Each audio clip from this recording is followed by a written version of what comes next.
우리 가까이 있는 분들하고 함께 인사하겠습니다. 아주 큰 아름다움을 꿈꿉니다. 옆 사람하고 인사하겠습니다. 아주 큰 아름다움을 꿈꿉니다. 우리 서로 꿈꾸어 나가기를 원합니다. 비전을 가지는데 우리가 정말 아름다운 외모처럼 아름다운 믿음과 신앙이 풍성한 우리 모두가 될 수 있기를 소원합니다. 네, 우리 그렇게 우리 현실이 아니라 우리 주님께서 우리를 향하여서 꿈꾸는 그 꿈을 함께 꾸어나가기를 원합니다. 자, 우리 함께 하나님의 말씀을 읽도록 하겠습니다. 함께 보실 말씀은 히브리서 12장인데요.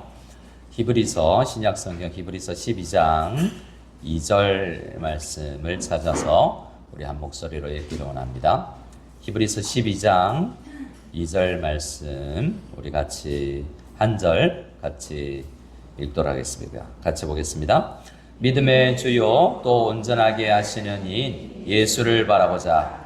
그는 그 앞에 있는 기쁨을 위하여 십자가를 참으사 부끄러움을 개의치 아니하시더니 하나님 보좌 우편에 앉으셨느니라. 아멘.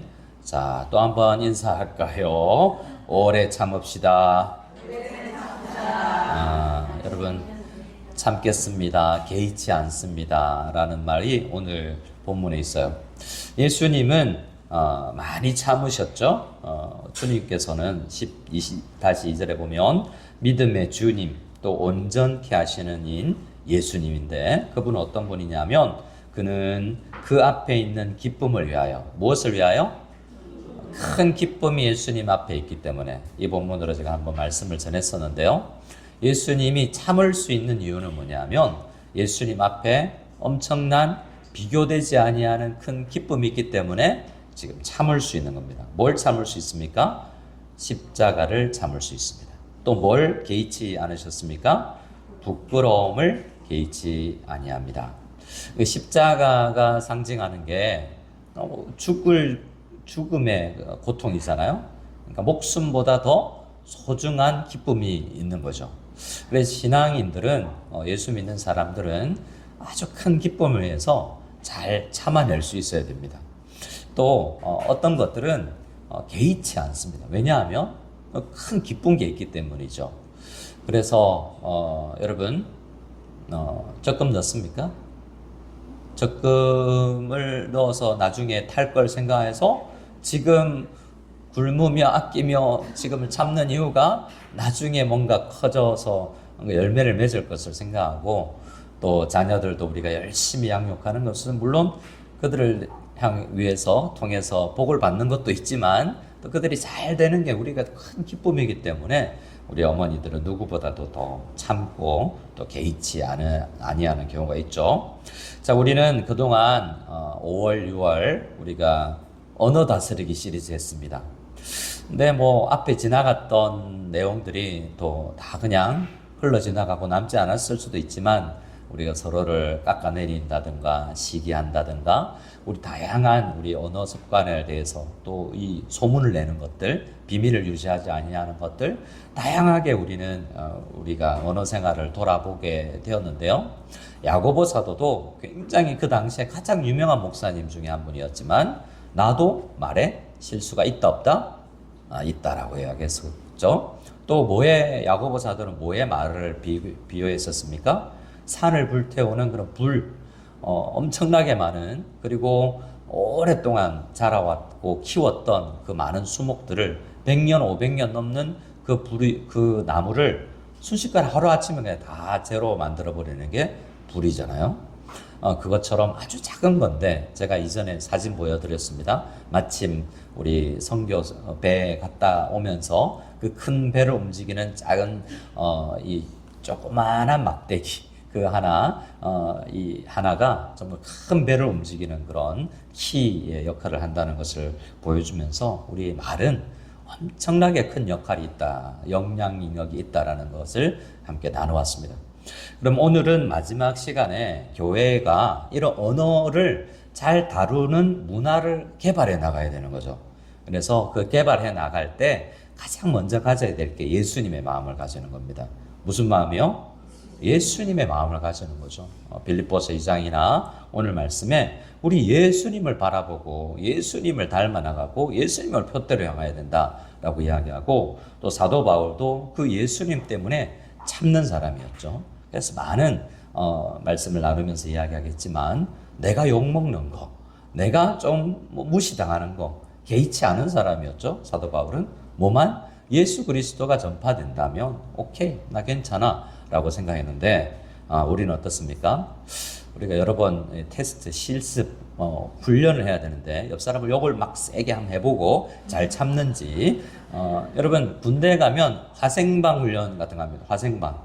화생방 하면 아주 가스를 눈물 콧물 나는 가스실에다가 사람들을 군인들을 방독면을 씌워서 넣어놓고 열심히 또 벗어 이러면 어떻게 됩니까? 숨을 좀 참았다가 들이킬 수밖에 없는 상태가 되면 엄청 견디기 힘들죠. 밖에 나오면 그 공기의 소중함을 우리가 압니다. 이렇게 우리가 그렇게 훈련을 통해서 야, 이거 안 되는구나, 이거 정말 이런 화학 무기를 쓰면 안 되는구나 이렇게 배우는데, 말도 이제 이런 거 들어보면서 참는 연습을 해야 되죠. 자, 오늘 주제는 참는 거고 부끄러움을 개의치 않는 건데 한번 연습해 볼까요? 옆 사람하고. 아니요. 왜냐하면 예배 시간에 벌떡 일어서서 나가버릴 수도 있기 때문에 참 조심해야 되겠네요. 제가 한때 어떤 교회에 전도사를 부임을 했는데, 거기 이제 선생님이 그러더라고요. 어떤 이 앞에 있는 전도사님이 와서 설교 시간에 항상 이 학생들을, 청소년부 학생들을 해서 너희는 그것밖에 안 되냐? 맨날 야단을 맞았다 그래요. 근데 이 한 청소년이 우리가 뭘 못해서 이렇게 큰 소리 치고 나가버렸대요. 우리가 뭘 그렇게 잘못했는데 이러면서 이제 소리치고 나가버렸던 일이 있었다라고 이야기를 하던데요. 근데 여러분, 훈련이 필요합니다. 오늘은 문화 개발학이잖아요. 잘 안 되니까 개발하는 겁니다. 자, 우리는 이 비판을 개인적인 의미로 좀 생각하겠지만, 이 비판이라는 주제, 또 말이라는 주제, 험담, 이런 이 말을 퍼뜨리는 것들, 우리 교회 공동체가 깊이 묵상해야 되는 겁니다. 그래서 우리 교회는 이 말, 다양한 비판과 험담과 이런 내용들을 어떻게 다스려 나가야 될지, 우리 혼자 신앙생활을 하는 게 아니고 우리는 한 몸이고 우리는 한 지체가 되었기 때문에 서로가 말을 어떻게 해야 되는지 서로에게 선한 역할을 감당해 줘야 됩니다. 대부분의 교회는 그러니까 굉장히, 어떤 교회 가면 늘 부정적이에요. 늘 부정적인 교회 문화가 발달된 데가 있습니다. 이거는 이것밖에 안 되고 저것밖에 안 되고, 다른 교회는 이만큼 하는데 이것밖에 안 되고, 그런 문화가 발달한 교회가 있을 수 있고요. 왜냐하면 그 교회, 그런 공동체는 그렇게 험담하고 비판하고 욕하고 낱말하기 좋아하는 문화로 점점 발달해 가는 거죠. 그래서 우리가 스타벅스에 자주 안 가야, 자주 안 가고 기도실에 자주 가야 되는데, 앉아서 이제 제가 중국에 있을 때도 그랬잖아요. 아침에 애들 학교, 그것도 스쿨버스 타고 다니니까 학교 픽업 드랍 안 해, 픽드랍 안 해도 돼요. 그러니까 아침에 7시에 잘 갔다 와 손 흔들고 화장도 안 하고 바로 커피숍에 가서 이야기하다가 좀 이따 화장하고 만나자 이래서 또 화장하고 만나가지고 밥 먹다가 또 이야기하고 또 하루 종일 이야기하다가 또 오후에 애들 집에 오기 전에 이렇게 집에 들어올 정도로 토크가 굉장히 많죠. 근데 그런 말 하다 보면 우리가 부정적인 이야기 이렇게 많이 하게 되는 문화가 형성돼 있게 돼요. 그래서 또 어떻습니까? 어떤 교회는 아주 아무 말도 안 합니다. 아무 말도. 제가 우리 교회 오니까요, 참 좋은 거 하나 발견했는데, 적어도 저한테는, 여러분들끼리는 하겠지만 정치 이야기를 상당히 안 하더라고요. 정치 이야기 하면 싸우거든요. 다 파란색 있고 빨간색 있고 노란색도 있고 할 텐데, 하기 시작하면 다 색깔이 표시가 나니까, 또 이런 어떤 일만 있으면 또 정문에 보고 나서 또 한마디 하고 뭐 이렇게 하다 보면 말이 많아지니까 그냥 말 안 하는 분위기 있습니다. 근데 그래서 너무 안 하는 거죠. 그래서 말을 많이 하는 교회와 말을 아예 안 해서 어떠한 긍정적인 것도 없는 그런 양극단 가운데 있는 공동체들이 있는데 어떻게 해야 되겠습니까? 점점 좋은 문화를 개발해 나가야 되겠죠. 그럴 때 믿음의 주요 온전케 하시는 이인 예수님을 바라봐야 됩니다. 가장 중요한 문화를 만들어내는 방식, 즉 마음의 자세는 참는 거예요. 십자가를 예수님께서 날 위해서, 예수님께서 그 앞에 있는 큰 기쁨을 위해서 참으셨는데 그 기쁨이 뭐냐면 우리거든요. 자, 옆 사람이 바로 예수님이 엄청나게 십자가를 참을 수 있게 만든 원동력이 어디 있었냐면 사랑스러운 여러분 때문에 십자가를 참으셨다고 성경이 이야기하거든요. 자, 여러분 옆 사람에게 바르세요. 이렇게 당신은 예수님의 큰 기쁨입니다. 인사해 볼까요? 또 이런 말 시켰다고 당신은 이라고 그랬다. 지금 당신이라고 그랬어. 당신이라 그랬단 말이지. 그래가지고 내가 집사인데 권사인데 이렇게 불러야지. 당신이라고 이렇게 또 이야기할 수도 있지만 여러분 핵심은 뭡니까? 예수님께서 왜 십자가를 참으시고 부끄러움을 개의치 않으셨어요? 우리 때문에 십자가를 졌는데 그만큼 우리 한 사람 한 사람이 예수님의 큰 기쁨이 된 거예요. 그렇기 때문에 우리는 그 마음으로 이 언어 다스리기를 문화를 만들어 나가야 됩니다. 그래서 우리는 아름다운 교회를 꿈꾸죠. 서로 생각하면 안 보이면 보고 싶고 이순장 원사님 예배 딱 시작할 때 오늘은 하필이면 그죠. 안 오시나? 치과 가신다 그랬는데 아프신가? 새벽에도 안 보이시던데 안 보이면 걱정되고 또 수요 예배 오래간만에 또 오시는 분이 있으면 와서 좋고 누가 아프다는 이야기 들으면 걱정되고 뭐 이런 우리가 서로를 생각하면 좀 그렇죠? 그런가요? 네. 또 뭐 친척분 있다가 뭐 또 조카 있다가 뭐 그 집에 어떨까 뭐 하여튼 같이 안 살지만 우리 상황이 여러 가지 형편이 대입되고 서로가 한 몸이고 한 지체되고 은혜롭고 이런 모임으로 만들어 나가는 게 우리입니다. 대표 기도도 해주셨지만 우리가 정말 아름다운 교회가 되는 건 지붕 수리가 거의 끝나갑니다. 오늘도 인프가 있지만 거의 마무리가 된 것 같아요. 그래서 근데 겉모습이 점점 좋아지기도 하지만 무엇보다도 우리 내면과 우리의 관계가 아름다워지는 그런 좋은 교회 될 수 있기를 소원합니다. 그러면 그런 문화를 개발하기 위해서는 뭘 해야 되는가? 저는 목사는 뭐 해야 되는가? 목사는 첫 번째로 예수 그리스도를 전파해야 된다. 복음을 예수님을 전파하는 설교를 해야 됩니다. 그래서 교회는 예수님으로 복음으로 다듬어지는 교회가 가장 아름다운 교회. 예수님의 아름다움을 보고 예수님 때문에 우리가 모든 걸 참을 수 있게 되는 것이어서 우리는 목사로서 가장 큰 책무는 그리스도를 전파해야 되는 것이 목회자의 책임이요 또는 특권이기도 합니다. 목사만은 아니지만 우리는 항상 우리 그리스도를 전파하는 우리 목회자가 되어야 되겠습니다. 그런데 우리가 그리스도를 높이지 않으면 자기를 높이게 돼 있거든요. 누구를 높인다고요? 자기를 높이게 돼 있습니다. 자, 여러분 여쭙겠습니다. 누가 많이 교만하겠습니까? 지식적으로 많이 가진 사람이 교만하겠어요? 못 배운 사람이 교만하겠어요? 자, 돈이 많은 사람이 교만하기 쉬울까요? 돈이 없는 사람이 교만하기 쉬울까요? 물론 뭐 교만이라는 게 어느 때든지 나올 수 있지만 뭔가 가진 사람이 더 나올 수 있죠. 자, 교회에서 그래도 성경 좀 안다라는 사람이 목사일까요? 성도일까요? 그러니까 누가 교만하기 쉬울까요? 야, 어떻게 그렇게 잘 아세요? 아니 저희요 뭐 이래도 되는데 네 그렇다고 그래요. 그러면 교회 생활 오래 한 사람이 교만하기 쉬울까요? 금방 교회 온 사람이 교만하기 쉬울까요? 그럼 누가 제일 이렇게 물어보면 누가 우리 교회 제일 오래 다녔는데 그 사람 교만하겠네 이렇게 생각할 수도 있고 뭐 여러분 제자 훈련 양육 뭐 shepherd 라이프 뭐 우리 많이 했잖아요. 많이 한 사람이 교만하기 쉬울까요? 아무것도 안 한 사람이 교만하기 쉬울까요? 물론 배워서 겸손해지는 게 좋지만 정말 뭘 하더라도 많이 하면 할수록 겸손해지고 예수님을 닮아가야 되는데 반대로 교회를 오래 다니면 오래 다닐수록 경험이 많으면 많을수록 지식이 많아지면 많아질수록 교만해져서 우리는 내가 높아져요. 내가 높아지면 어떻게 됩니까? 비판합니다.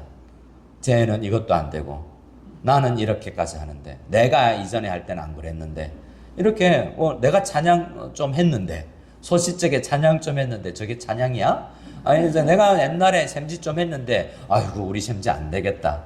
아니 나도 우리 아들 우리 주변에 목사 없나? 안 되겠네. 그러니까 우리가 교만해지기 쉬운 게 많이 가지면 가질수록 참 교만해지기 쉽고 교만해지면 자기가 높아져서 비판하고 험담하고 하게 되는 것입니다. 그래서 우리 목회자는 무엇보다도 예수 그리스도께서 어떻게 사셨느냐? 예수 그리스도는 우리 그 앞에 있는 기쁨 위에서 십자가를 참으셨다고 그러지 않냐? 부끄러움을 개의치 않을 정도로 예수님은 가장 낮은 자리로 가신 분이었다라는 것입니다. 그래서 우리는 어떤 자세를 가져야 되냐면 십자가가 두 가지를 의미한다고 그랬죠. 따라합시다. 나는 생각보다 나쁜 사람이다. 그래서 또 하나는 십자가를 뭘 가르쳐 주냐면 나는 따라합시다. 나는 생각보다 고귀한 사람이다.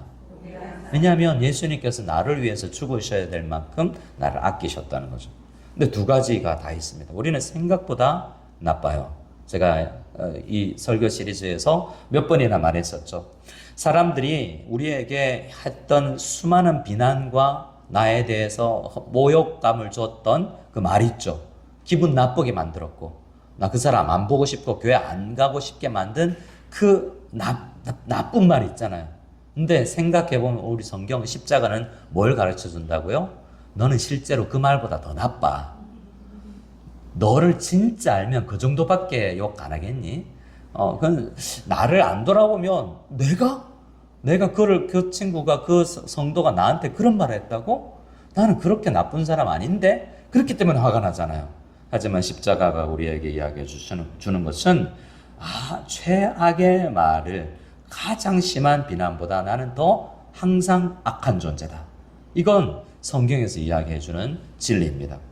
그래서 십자가에서 예수 그리스도께서 우리 모든 그 죄악 덩어리를 지고 가셔야 될 만큼 죽으셔야 될 만큼 우리는 더 생각보다 죄악 덩어리입니다.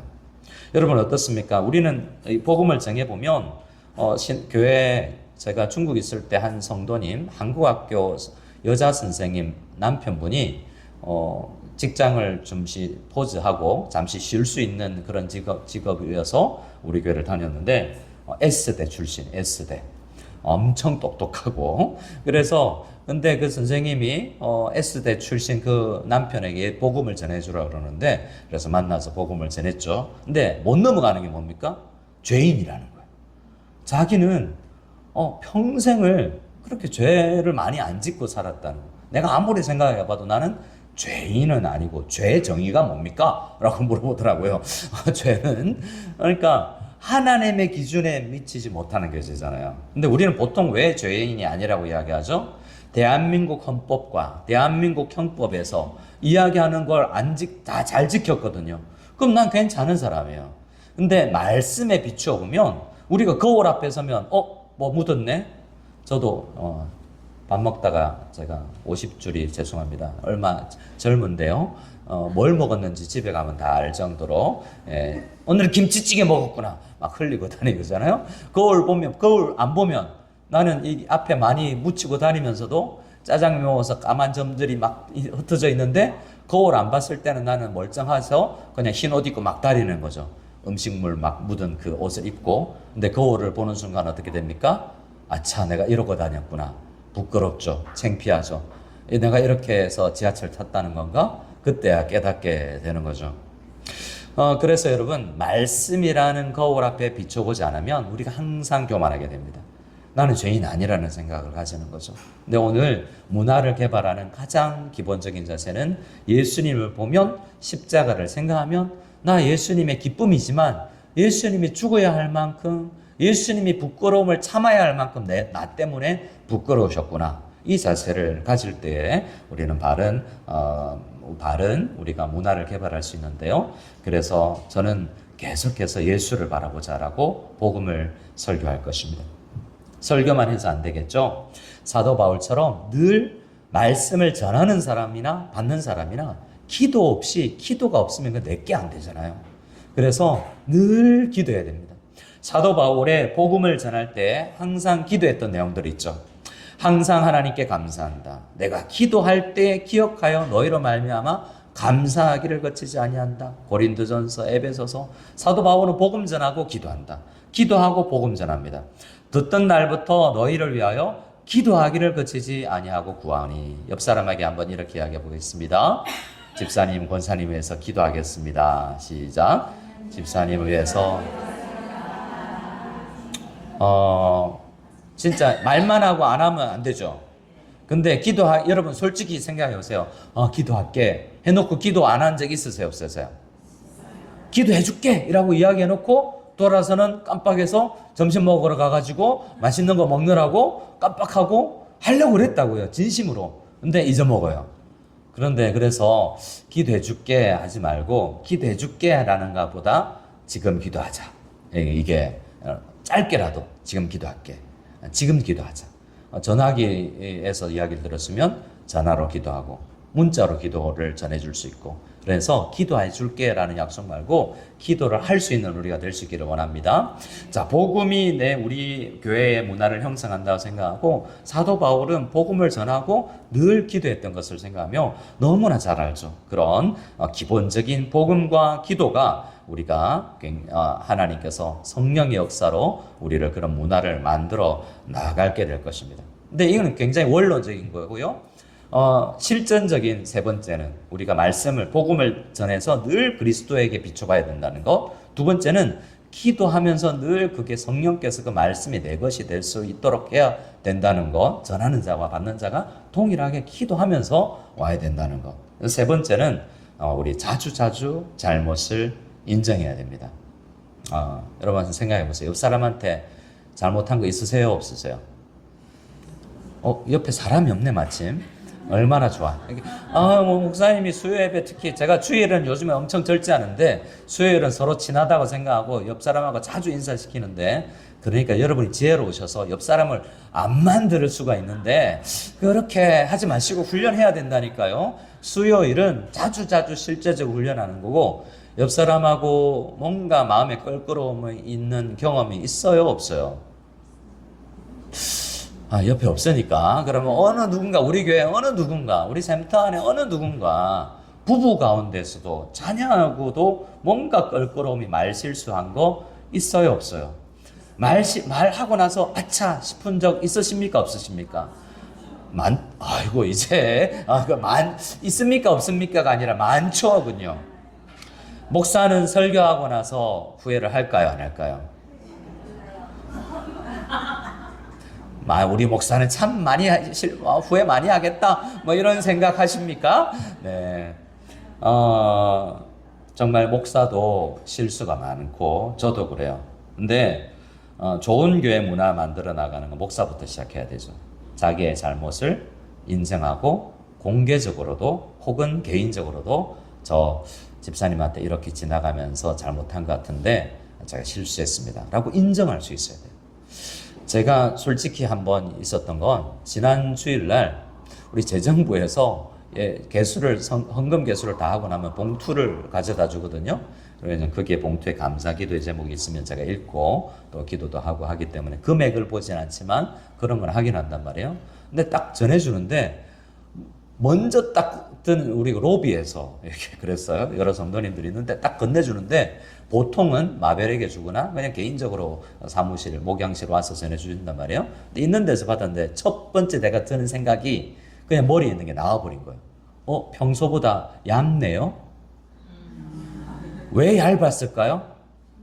성도님이 많이 안 계시니까 저는 어떤 의도로 이야기했냐면 헌금이 많이 안 거쳤겠다 이런 이야기가 아니라 성도님이 한국에 많이 출타하셨는데 그것만큼 숫자가 적구나라는 그 판단이었어요. 봉투가 적은 게 성도님들 한국에 많이 나가니까 봉투 숫자도 줄었구나 하는데 그걸 말로 해버렸다는 거예요. 그래서 혼자 혼자 생각을 했죠. 야, 이게 이 재정부 이 집사님 이걸 어떻게 생각했을까? 목사는 봉투 전해줄 때마다 두껍네, 많네, 뭐 이렇게. 근데 그분이 그랬어요. 봉투는 얇지만 내용은 많았습니다. 이렇게. 그래서, 봉투는 생각보다 적었지만, 내용물이 많이 들었다는 이야기로. 목사님 늘 헌금물 액수를 걱정하는 사람이고, 이렇게 생각이 됐을까봐, 솔직히 제가, 자, 혹시 집사님 이 영상을 보신다면, 제가 그런 사람 아니라는 걸, 혹여나 이게 실수로 오해를 끼쳤다면 죄송합니다. 라고 미안하다고 실수했다고 말할 수 있어야 되는데, 우리는 목회자도 죄인이어서 성도들에게 고백하기가 쉽지 않은 경우가 있습니다. 우리는 깨어진 사람들을 사람인 제가 깨어진 여러분들과 함께 교회를 만들어 나가고 있죠. 약함이 많은 제가 약함이 있는 우리를 함께 여러분들에게 복음을 전합니다. 그래서 이렇게 생각날 때마다 하는 것보다 네 번째 자기의 실수를 인정해야 되는데 네 번째로 그런 어떤 플랫폼이라고 하는 시간이나 장소나 어떤 환경을 정기적으로 만들어 놓는 게 좋죠. 그냥 생각나면 할까 말까 하는 그 주저함이 있기 때문에 교회 안에 항상 언어나 우리의 실수나 이런 걸 돌아볼 수 있는 어떤 플랫폼을, 어떤 장을 만들어 놓는 게 좋습니다. 여러분 한번 생각해 오늘 예배를 마치 지금 우리 적용하면서 생각해 보세요. 나는 지난 한 주간 어떤 말에 실수를 했었지? 누구에게 그런 실수를 한 것 같은데 그 사람이 어떻게 여길까를 떠나서 상당 부분 우리는 사람들에게 말에 상처를 많이 주지 않습니까? 우리 아이들, 청소년, 우리 아이들이 생각보다 부모에게 말로 상처를 많이 받습니다.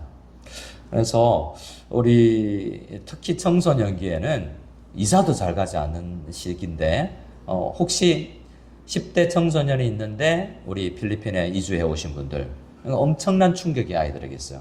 이사도 가도 학교 하나 바꾸는 것도 그런데 이 나라를 바꾸잖아요. 아이들은 굉장히 많은 어려움을 준다는 말이죠. 말도 마찬가지로 그렇게 어려움을 주는데 우리는 한참 지나고 나서 아이들에게 잘못했구나라고 깨우쳐요.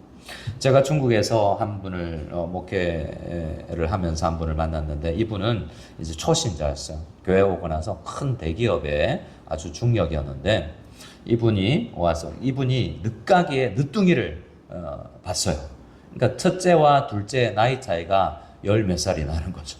그래서 이제 첫째는 대학생이고 집을 이제 떠나서 혼자 생활하고 있어요. 근데 늦둥이는 지금 초등학생이에요. 얼마나 귀운지. 근데 그분이 후회하는 게 뭐냐면 지금은 자기가 결혼 생활 처음 첫째 키울 때 너무 어렸다는 거예요. 애한테 잘 못했다는 거예요. 말도 정말 세워주는 말도 못하고 상처 주는 말을 이것밖에 못해? 뭐 이런 거. 그리고 말뿐만 아니라 머리 이렇게 밀면서 으이그 나가 죽어 뭐 이런 식의 표현들을 많이 했다는 거예요. 실제로 그 아이는 나가 죽으려고. 여러분 저는 옛날에 우리 고향 진주 우리 오늘 특별히 또 대표기도 하신 분이 또 고향이 또 같은 동네 출신이신데 권사님은 다리 밑에 한 가보셨어요? 저는 울면서 다리 밑을 몇 번을 갔었어요. 왜 갔겠습니까? 다리 밑에 주워왔다는 거예요. 아니 그것도 한 사람이 그런 게 아니라 우리 친척분이 와서 야 너는 다리 밑에서 주워왔다 그러는 거예요. 그래서 아무리 생각해봐도 우리 작은 형님은 공부를 잘하는데 나는 공부를 못하는 거예요. 나는 주워온 것 같아요. 우리 작은 형님하고 큰 형님하고 생긴 것도 다른 것 같아. 성격도 다르고 야 나는 주워왔나 보다. 이런 생각에 울면서 그 이야기를 듣고 저 어린 마음에 아빠 찾아 엄마 찾아 다리 밑에 진주 다리 밑에 남강 다리 밑에 가서 엄마 아빠 부르진 않았지만 거기에 옛날에는 또 거지들이 있었어요. 거지 중에 너 아버지 거지다 뭐 이런 식으로 이야기를 하는 분들이 있어가지고 그 말이 얼마나 상처가 되는지. 근데 그분이 그랬어요. 둘째를 키우면서 자기가 많이 깨닫는다는 거예요. 야 첫째를 이렇게 키웠어야 되는데 이제 돌이킬 수 없다는 거죠. 제가 뭐라 했겠습니까? 안 늦었습니다. 가서 미안하다 그러세요. 안 받아줄 거라고. 또 하십시오. 실제로 그렇잖아요. 네, 시간 지나고 나서 참 되지 않습니다. 어떻게 해야 될지도 모르겠어요. 그래서 플랫폼을 마련해 주는 게 좋습니다. 어떤 걸까? 목사는 여러분, 목사 목에, 고양이 목에 방울을 달기가 쉬워요? 어려워요? 고양이 목에. 자, 그럼 또 묻겠습니다. 호랑이 목에 달기가 쉬워요? 어려워요? 호랑이 목에는 웬만한 조련사가 아니면 방울을 안 달겠죠. 그러니까 담임 목사에게 함부로 뭔가 조언을 하기가 굉장히 쉽지 않은 걸 저는 압니다. 왜냐하면 제가 부교육자 때 담임 목사님에게 뭔 조언을 한다는 걸 굉장히 쉽지 않았거든요. 여러분 중에는 쉽게 하실 분도 있을 수 있겠지만 그럴 수 있어요. 그거 하셔도 돼요. 근데 그렇게 열려 있어야 되죠. 목사님 이렇게 저는 어떻게 해요? 그렇게 이야기하실 수 있죠. 다윗이 욕한다고 자기를 욕할 때 칼을 뽑아서 죽여버릴까요? 괜찮다. 내 아들한테도 내 아들도 나를 욕하는데 괜찮아. 나도 이게 이 다윗이 성숙했을 때 자세지 않습니까? 근데 목사는 어떠한 이야기나 비판을 들을 각오를 해야 되죠. 그리고 그걸 그냥 듣는 게 아니라 그냥 정기적으로 이야기를 당회 이런 거 해봤으면 좋겠어요. 우리 장로님들한테도 1년에 한두 번씩은 적어도 리트릿을 가거나, 우리 권사님들은 벌써 우리 1박 2일로 2번이나 다녀왔는데, 거기에서 이런저런 대화를 나누기도 하고, 또 넉넉한 시간이나 환경이 달라지면 속에 있는 이야기도 나올 수 있고 할 텐데, 장로님들은 이 당회실에서 행정적인 이야기만 할 수 있는데, 목사에 대해서 이야기하기가 장로님도 쉽지 않거든요. 그래서 장로님들 저의 설교에 대해서, 저의 사역에 대해서, 앞으로 제자훈련하면 제자훈련에 대해서 여러 성도님들의 피드백이 있을 텐데, 피드백을 여러분들은 저한테 바로 하기가 힘들어서 장로님한테 이야기하면서 좀 전해주라고 이렇게 이야기하는데, 장로님은 또 스크린을 해서 전할 것과 말 것을 결정하시고 잘 안 올라올 수 있거든요. 그래서 어떻게 신문고를 만들어야 될지, 건의함을 만들어야 돼요. 헌금함에다 넣으십시오라고 해야 될지, 목사님 전상서 이렇게 해서 이렇게 받습니다 하면 또 너무 많이 와서 제가 자괴감에 빠질 수도 있겠지만, 그러나 만들어 놓는 게 좋다. 왜냐하면 그런 실수를, 그런 비판과 비난을 받을 각오를 하지 않으면 목회가 나아질 수 없고 이 목회자가 성장할 수 없다는 생각을 해야 되는 거죠. 아내가 그런 역할을, 사모가 그런 역할을 잘 하실 수 있겠지만, 그것도 또 사모가 할 역할이 따로 있고, 사모도 쉽지 않을 거예요. 목회자에게 힘을 줘야 되는데 늘 비판만 하면 그게 참 쉽지 않을 거거든요. 그래서 당회든 우리 권사님이든 제가 어떤 위원회든 그렇게 플랫폼을 만들어서, 자, 이번 목표는 목회 전반을 평가하는 것입니다. 그런데 무조건 아싸 잘 됐다, 이번 칼을 날 갈고가 아니라 정말 교회를 더 낫게 하기 위해서, 예수 그리스도를 더 높이기 위해서 어떤 플랫폼을 만드는 것이 우리 교회가 발전을 하는데 좋을까라는 것을 생각하고, 건설적인 비판, 건설적인 그러한 우리가 조언들을 해줄 수 있어야 되겠습니다. 여러분 솔직히 생각해 보세요. 여러분 비판이나 건설적인 조언이 잘 들리세요? 안 들리세요? 네, 그렇군요. 네, 여러분, 근데 귀가 열려 있는 편이세요? 아닌 편이세요? 여러분, 살 좀 빼란 이야기를 좋아하십니까? 근데 팩트로 인정을 하시나요? 인정을 하지만, 이게 실천은 해야 되는데. 저도 그렇습니다. 제가 여러분, 운동을 시작했습니다. 숨쉬기 말고요. 진짜 운동을 시작했다고요. 제가 지금 헬스클럽을 다닌 지 3일째입니다. 그래서 제가 조금 운동을 시작했습니다. 근데 운동이 필요하겠다라는 생각이 들고, 또 늘 해야 되는데 저도 늘 필리핀 오고 나서 여러분이 잘못한 거예요. 왜 그렇게 맛있는 걸 사주시고 잘해주셔가지고 여러분이 잘못한 거죠. 제가 절제하면 되는데, 아무리 맛있어도 그냥 제가 절제하면 되는데 절제가 잘 안 됐나 봐요. 그래서 이대로는 안 되겠다. 실제로 이제 운동에 들어갔습니다. 근데 어떤 거든 우리의 약점과 우리의 강점에 대해서 약점은 보완하고 강점은 더 살려야 되는데 이걸 평가하지 않으면 잘 안 된다는 겁니다. 여러분, 약점 있으세요? 없으세요? 그 약점을 지적하면 좋아요? 안 좋아요? 대부분은 좋지 않습니다. 그런데 여러분, 그걸 알고 있으니까 정기적으로 한두 사람을 만나세요. 여러분 좋아해주는 사람 만나는 거 쉽습니다. 그 사람 만나고 싶죠. 그 사람 교회에서 만나면 반가울 거예요. 근데 나한테 정말 좋은 잘해주는 사람, 정말 돌아서면 맞는 이야기인데 그 사람 만나면 참 입에 바른 말 잘하기 때문에 그 사람 만나기가 편치 않아요. 하지만 그분 찾아가서 약속하세요. 우리 매월 월삭 기도 이후에 맥도날드에서 만나자.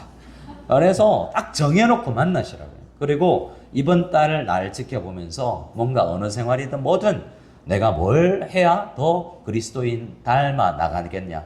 혼자 기도만 하지 마시고, 네, 여러분 잘 아시잖아요.